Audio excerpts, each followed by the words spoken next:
Hello, welcome. This is Jon Berger. I'm very happy to be here, a guest of Matt Patella on Matt Patella Live Lessons. I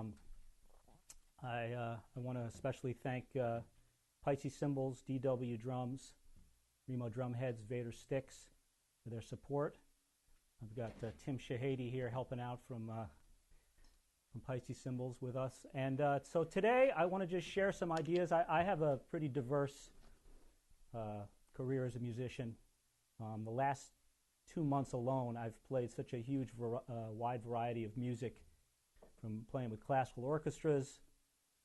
I did a recording with a jazz group with vibraphone, guitar, acoustic bass. Last night, I played with a Broadway singer, doing everything from Elton John to Somewhere Over the Rainbow with brushes. I played with a pop funk artist at the Cutting Room the other night. I played with a New Orleans horn band, playing New Orleans second line music, some soul and funk. So, I've studied all kinds of music, and I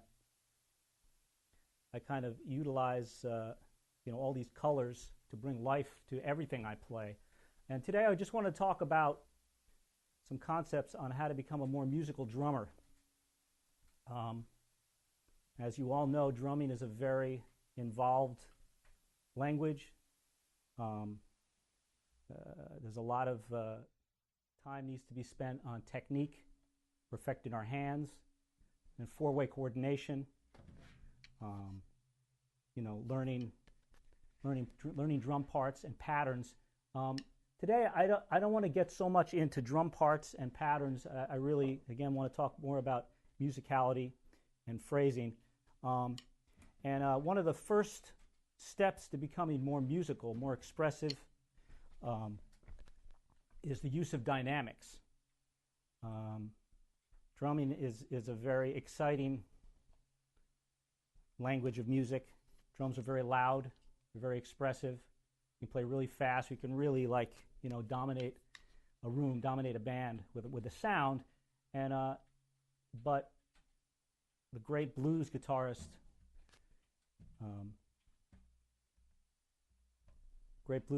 once said, when we speak, we don't yell all the time. I was thinking about this in terms of language when we speak. I think we maybe take for granted the way that we express ourselves when we speak. The way that we express ourselves when we speak. I don't think you meet many people who speak this way. If you want to make a point, you might emphasize certain words. If you're talking to somebody and you're really angry, you want to express that with anger. I'm telling you one more time. Or if you really have strong feelings for someone, you want to express, say to someone, "I love you." You say, "I really love you." They may not be so convinced.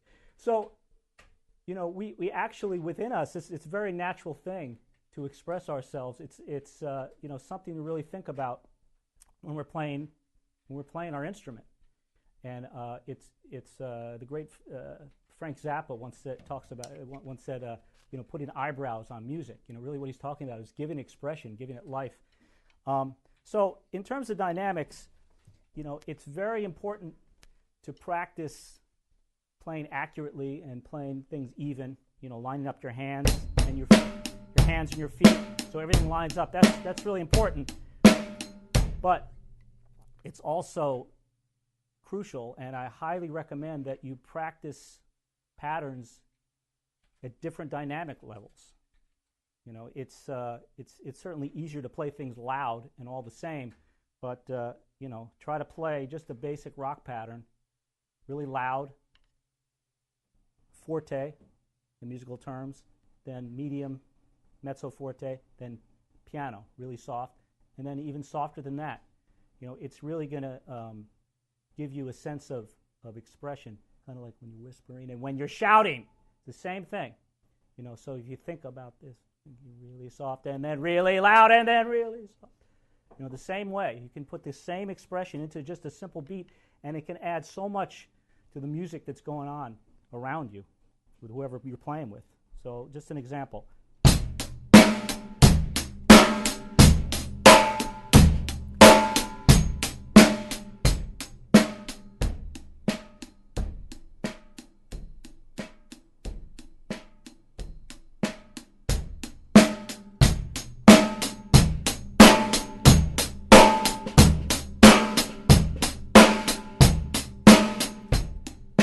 I saw a snippet of a clinic that Keith Carlock did, and one of the things that he focused on was just this. He was talking a lot about tempo, but he said it's very important to practice things really loud at one tempo and then get softer and try not to slow down. That's also something you can work on. But doing it for a sustained period of time actually takes more than just concentration. Just technically, it's actually very hard to play soft. One of the gigs I do is I sub for the Broadway show Jersey Boys. It's very unique for a Broadway show because the drums are on stage most of the time. In New York, the way the theater is set up, even though it's kind of a rock concert kind of setting, there are places whenever the actors are talking, they have headsets, mics on, they're close to the drums. You have to play like softer than you can possibly play, and I think I have quite excellent control playing soft, but it's always a struggle. If I'm not warmed up, I have to play some rock patterns. Of course, this is not my drum set, so the drums, the way the drums respond, this is going to dictate the way you play, different dynamics. But the point I'm making is, I've been playing that show for about 8 years and still, at times struggle, and the conductor might still tell me, you're still a little bit loud. And to my ears, I'm playing a normal volume, but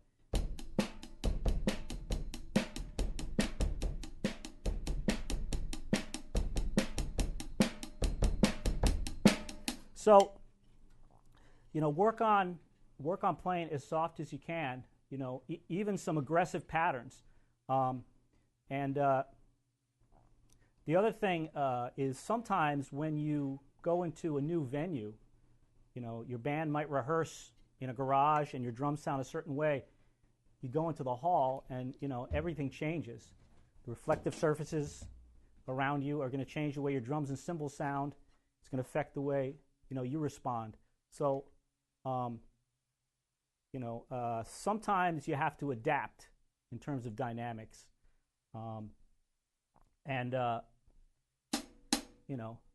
You might, when you're playing really soft, your snare drum this snare drum is pretty live. Playing the snare drum really soft in here sounds great, but in a different environment, it might still be incredibly loud.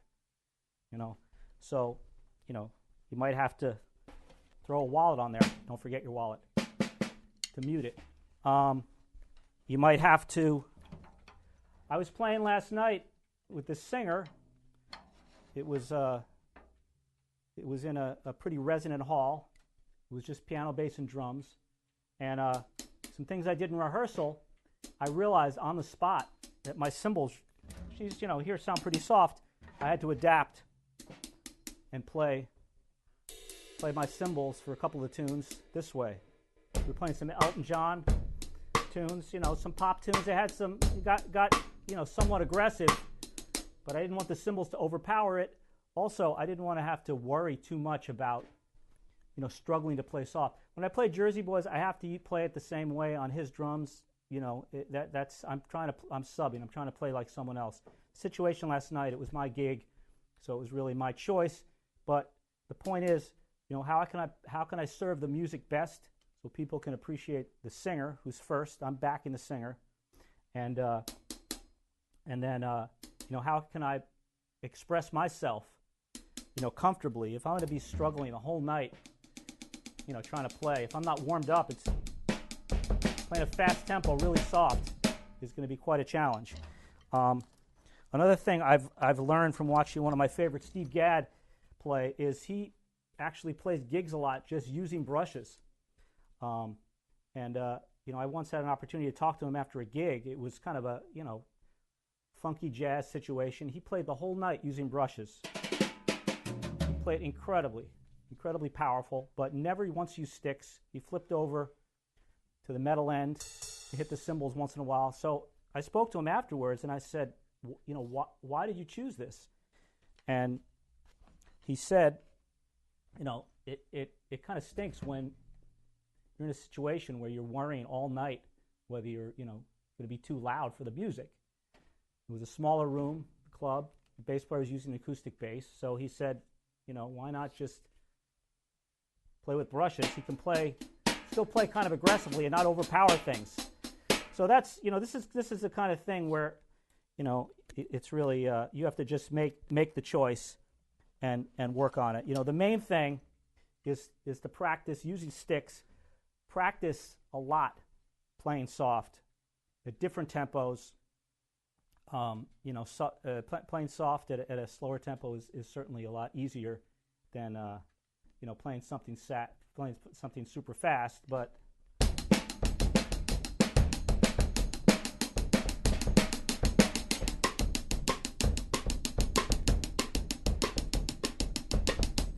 yeah, this is not my bass drum. It's kind of loose, so I think that this is a large bass drum. For me, playing soft on this, I'd have to really work out on this bass drum. I'm having to play heel up, so I can control a little bit better. So, these are just some things you have to just experiment with. And, something I also recommend is adapting your parts. If you're struggling, even sometimes playing soft, playing an eighth note pattern, the best thing is to simplify. You might have to pare down what you were playing in order to keep the music, moving forward.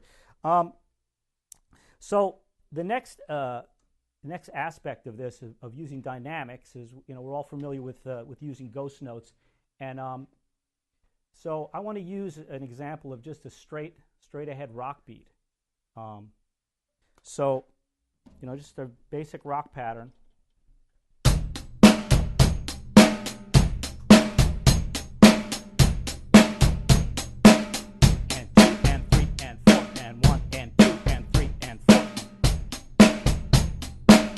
Okay, so again, this is a very expressionless way of playing a beat.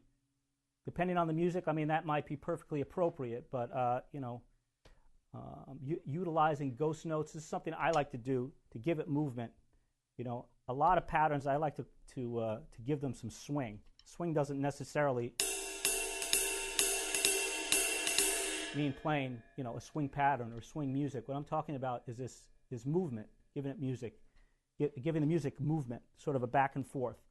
And so one way I would do this is to play every other eighth note on the hi-hat. So we're not playing everything all even. So just listen to the difference of how this. I'm going to play the two different ways, and listen to the difference the way how suddenly it has this walking movement to it. This is just straight. Okay, and this is with some swing.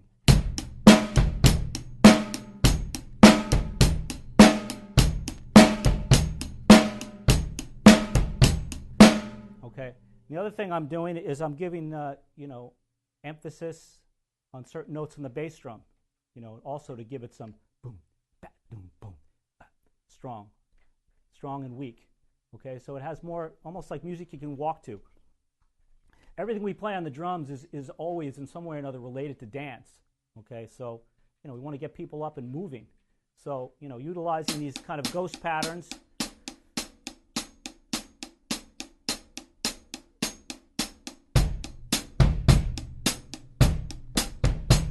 Get more of a back and forth, a swing.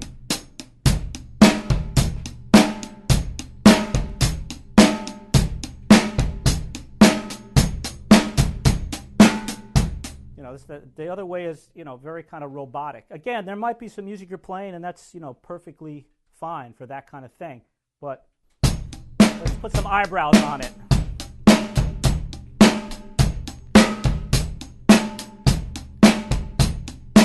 Okay. The hi-hat is one of my favorite parts of the drum set because, there's so much we can do beyond, this kind of thing with ghost notes, just playing 2 and 4 on the ride cymbal. The same kind of pattern.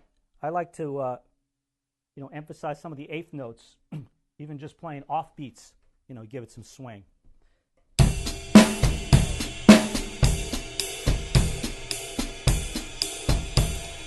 I'm also ghosting the same kind of pattern I was playing here. I'm ghosting.